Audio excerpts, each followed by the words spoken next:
ग्रन्थगेयाय ग्रन्थान्तरात्मने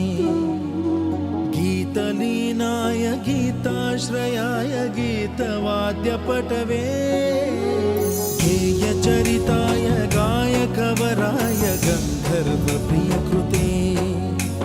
गायकाधीन विग्रहाय गङ्गाजलप्रणयवते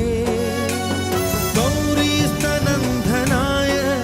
गौरीहृदयनन्दनाय गौरभानुसुताय गौरीगणेश्वराय गौरीप्रणयाय गौरीप्रवणाय गौरभावाय धीमहि गोसहस्राय गोवर्धनाय गोपगोपाय धीमहि गुणातीताय